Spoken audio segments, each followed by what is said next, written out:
From PBS News, Student Reporting Labs, and WETA, this is On Our Minds, Election 2024. with Nico, And Pujasai, a podcast by teens for teens covering what really matters to us.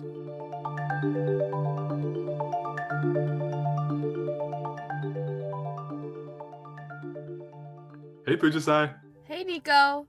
Okay, before we start talking or anything, PSA announcement, that was not us.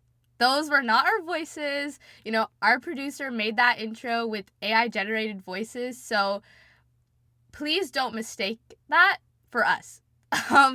Yeah, the times are definitely changing, but they just haven't gotten down our voices yet, unfortunately. I hear at OpenAI, that's what they're working on right now. The next ChatGPT is going to be me and Pooja's voices.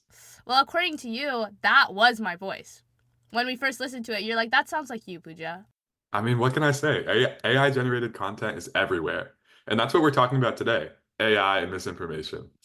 Yeah, it's crazy, especially because the election's coming up, and then we've had all of these debates. Like, misinformation is so prevalent in, like, this election season. It's crazy. But one place the misinformation is not prevalent is this podcast. And that's because one of our researchers and fact checkers, Reesa, who's joining us now to talk about misinformation.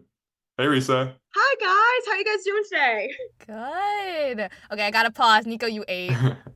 That was really good. But you know where misinformation isn't? Here. And you know why? That was good. Well, Reesa, as our researcher and fact checker, I think you should give us 3 facts about yourself. I am from Minneapolis, Minnesota. I just started my first year at college, and I love to write poetry. That is super, super cool. And I'd just love if you could give us a little lay of the land about misinformation. What's going on and how is this impacting the election, especially when it comes to young people? Absolutely, Nico. I know there's disinformation, and that is false information with the purpose of being spread. Like in August, for example, there was like a flurry of fake AI generated images that showed how Taylor Swift fans were in huge support of President Trump and his policies. Recently, even Pew Research released a study that found that 77% of United States adults say companies like Facebook, X, formerly Twitter, TikTok, and Google have the responsibility to prevent the misuse of their platforms to influence the 2024 presidential election. So individuals are in wide support of putting regulatory policies on the actual spread of misinformation, and it's already been used and in some facet weaponized during this current election. Misinformation probably didn't start like this year. I imagine that there was probably some like weird dude back in the colonies in like the 1700s, like writing like false information and like distributing it in Philadelphia or something. So is misinformation like a bigger problem this year, or is it kind of just always been there? That's a great question, Nico. When we look back into like the 1700s during the Revolutionary War, George Washington himself was a victim of misinformation. There were these letters that were sent wrongly on his behalf, like completely forged, that basically like gave his perspective that the revolution was like not like going to be successful, and it cast doubts on what his opinion of the outcome of the revolutionary was. And these forged letters continue to follow him around throughout his presidency. So it didn't escape him in his lifetime, which we can kind of see to contemporary ties in current society with celebrities and also political candidates that have things wrongly said about them. And that never really dissipates, especially due to the internet today and how, you know, everything that is once out there is going to stay out there. Thank you so much. Like your knowledge, oh my gosh, it's just inspirational. Thank you so much for joining us. Thank you so much for having me.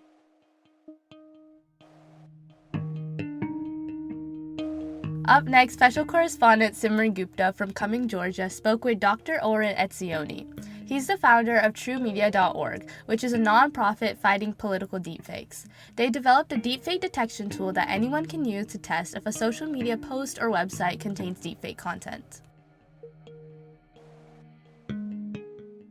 Hi, Dr. Etzioni. Thank you so much for joining us. Taking into consideration that deepfakes are meant to make people think that they're real, who's most susceptible to being tricked by them? That's a fantastic question that we actually have some data about. So we know the older population see things in Facebook and are easily confused But there have been recent studies that show that even young people who you would think are more media savvy are easily taken in by these things. And a recent study showed that we are no better at detecting fake media than predicting the flip of a coin. It's basically random when the deepfakes are high quality enough. So it's a huge problem. How do you see artificial intelligence and deepfakes influencing this year's election as it comes up? What we don't know is what's going to happen as the election heats up, and we really don't know what's going to happen in the 24 hours leading to the election. Right now, it's quite possible to generate a deepfake alerting people to an active shooter at a particular election site. Somebody could try to dissuade people from going to the polls using this kind of technique. You can also imagine a slew of videos going on all over YouTube and other channels showing one of the candidates being rushed to the hospital. So the bottom line is we don't know. It could be very, very bad. And as a result, we need to be prepared. And that's what we're doing at truemedia.org, is making sure our tools and technologies are ready to fight political deepfakes in real time. Personally, I've seen a lot of political figures being impersonated with deepfakes. And I think what's really concerning about that is there's no disclaimer or anything like that. It's just you see the video and you have no idea whether it's actually them or whether it's fake.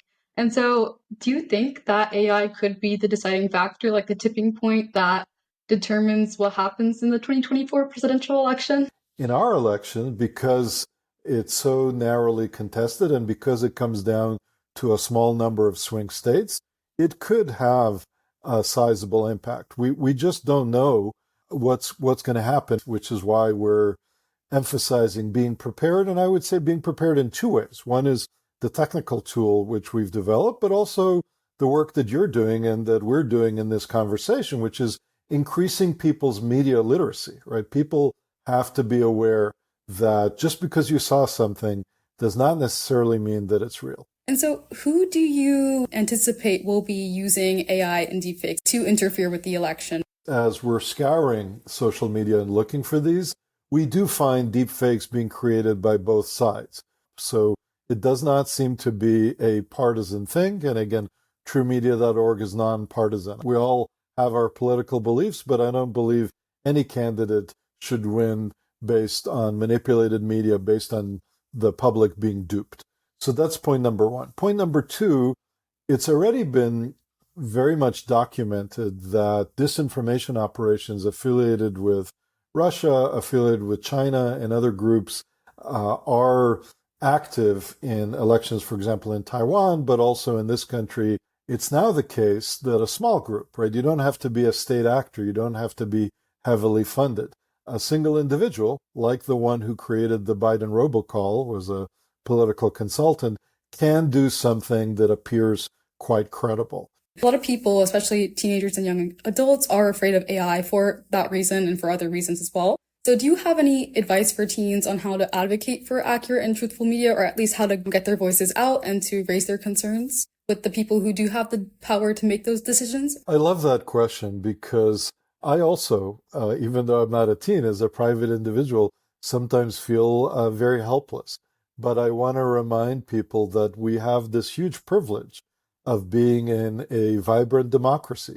So you can vote, you can reach out to your congressperson, you can write letters, you can demonstrate appropriately, right? There's so many ways that you can have your voice heard. Each of us individually is a very small voice, a very small light, but collectively we can make a difference, and we have.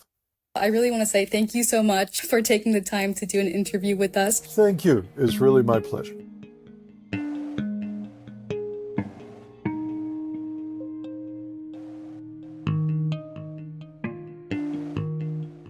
The organization that Dr. Etzioni founded is called truemedia.org. Again, on that website, there's a deepfake detector. You can add any URL to a social media post that includes video, audio, or image, and it quickly processes it to tell you if there is a likelihood of fake content. Wow, that's so cool. Have you tried it? Yeah, I did. And it was really interesting because I put in a fake picture of this dwarf giraffe that I found that like it was in 2021 when I found out this thing existed, and it was like it's a giraffe that looks like short and stout and like really fat, but it looks so cute at the time, and like I thought it was amazing. It was such like I'm like, there's no way this exists. And then when I found out like a few months later that it was fake, I was completely heartbroken. So I tried to find that exact post, and then I tried to put it into their fake detector thing. And then, after like waiting for some time, it came up with like 86%, 99%, and a lot of really high percentages that ultimately concluded that this was a fake image. That is so sad, but that sounds like a great tool. It definitely is. And I've been thinking about how all of us are targeted with misinformation. Obviously, it's happened to me. And wondering if some people are more targeted than others. That's a great question and perfect for our next guest. Joining us now is reporter Samuel Larreal. Sam is a fellow at the Allbritton Journalism Institute and also recently wrote a Teen Vogue article about Latino men and misinformation about politics. Welcome, Sam. Hi. So, Sam, first tell us about the origin of your article for Teen Vogue. I have a lot of experience living in the Latino American community here in the States.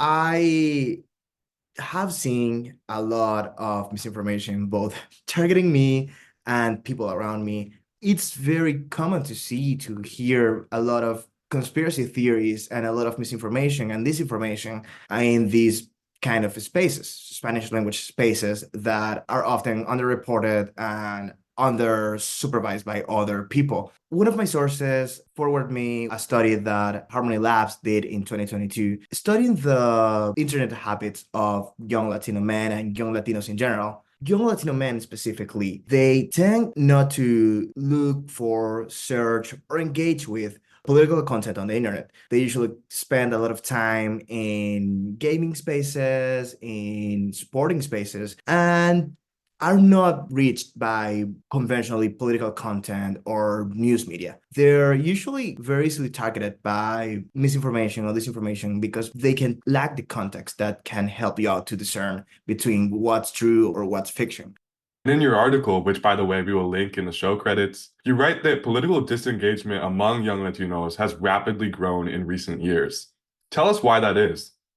Disengagement from the news and from politics in general, it's not a phenomenon that's unique to young Latino men. It's important to understand that a lot of Americans across many demographics and across many places in the country are slowly but surely disengaging from the news media and politics in general. So if you look at the polls, there are many young Latinos and young Latino men are disproportionately likely to say they do not feel ready to participate in politics, or at least they say they don't feel as informed as other demographics. At least in my reporting, we can say that a big portion of young Latino men are feeling perhaps underserved by traditional political media.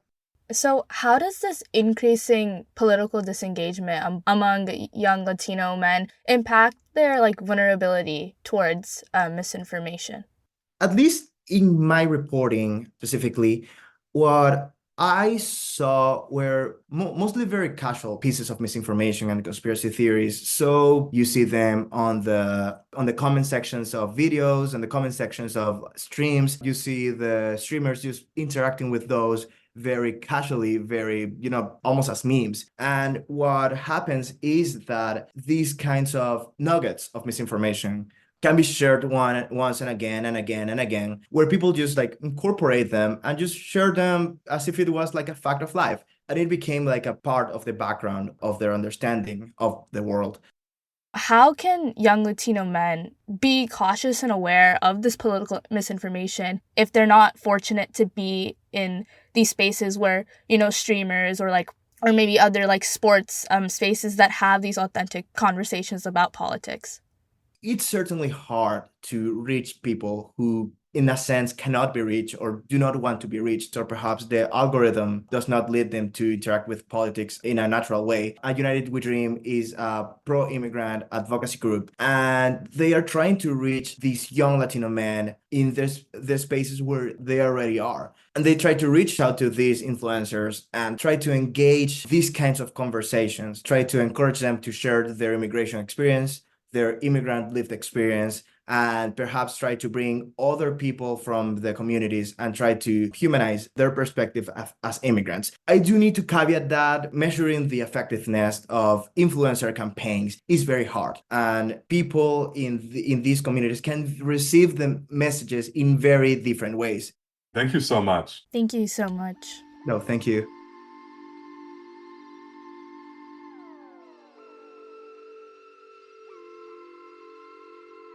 Okay, how confident are you, Pujasai, that you could identify misinformation or disinformation? Let's say it's 50-50, Nico. It's 50-50 because it's hard out here. Because I recently took this, like, quiz, and you're supposed to identify, like, if these images that they give you are real, right? And I got a 53% on it. So that means I got half the questions right. I was doing it with, like, a group of friends, and they got, like, similar scores. Definitely, especially with AI evolving and everything, it's definitely hard. So, like, when you're, like, fact-checking stuff, you do have to be extra careful. Yeah, Pooja, I really agree. And I think one way this has really shined through is with the natural disasters in Florida. I've seen so many just, blatantly false images that claim to be part of Florida. And if it wasn't for the context that, I get from reading legacy news like the New York Times, I don't think that I'd be able to discern that it was fake or not, right? And that's why I think everyone could benefit from some tips and tools. Yeah, and one of our student reporters, Sophia Ortiz from San Antonio, Texas, has some tips for us. Here's Sophia.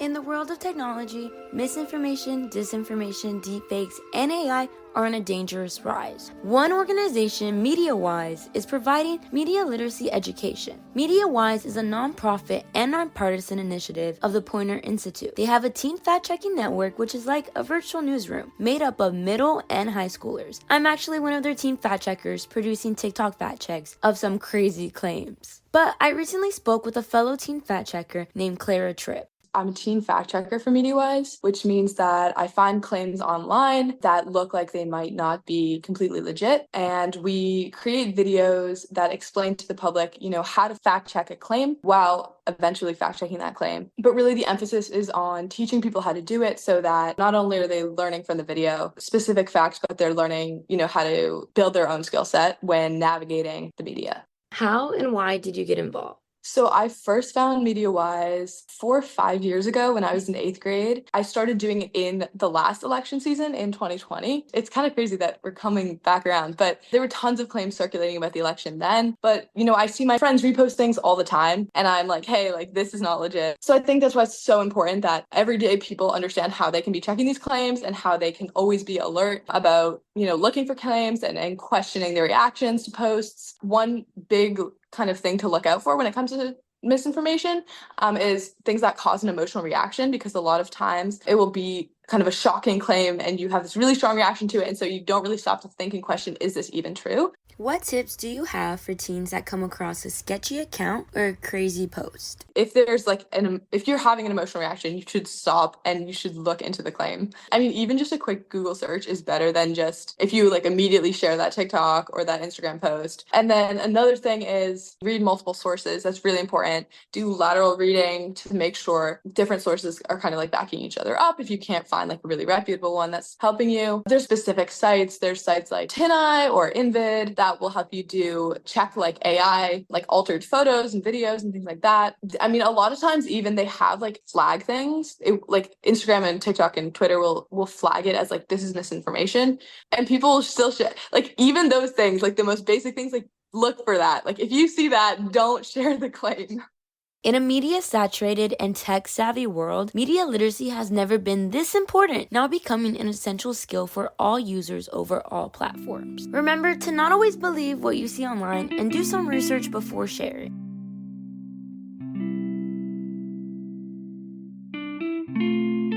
Full transparency, Student Reporting Labs works closely with MediaWise. In fact, SRL is a partner of MediaWise Teen Fact Checking Network. Okay, everyone, the election is next week. And if you are 18, please vote. Vote, please. If you are 18 or older and are not yet registered to vote, check your state. There are a number of states where you can register to vote up to and even on election day. States vary though, so check the rules for your state. After Election Day, we have a team of students who will be working with us to produce one last episode for this special podcast season. Oh my gosh, I can't believe it's over, but yes, that episode will explore what the election results mean and how young people are feeling and processing this election. I'm so excited to see what the episode will entail. Okay, Nico, we've done it. It's time to sign off now and let the people vote. On Our Minds, Election 2024 is produced by Student Reporting Labs. Today's segments were produced by Simran Gupta from Cumming, Georgia, Samuel Larreal from Teen Vogue and the Allbritton Journalism Institute, and Sophia Ortiz from San Antonio, Texas. Research and fact-checking by Reesa, Venterea, and Becky, Wandel. Music from Blue Dot Sessions. This episode was produced by lead podcast producer Briget, Ganske with help from Associate Producer Wyatt Mayes. Frankie St Pierre Nelson edited and mixed this episode. Approval and oversight by Editorial Director Marie Cusick. And Executive Producer Leah Clapman.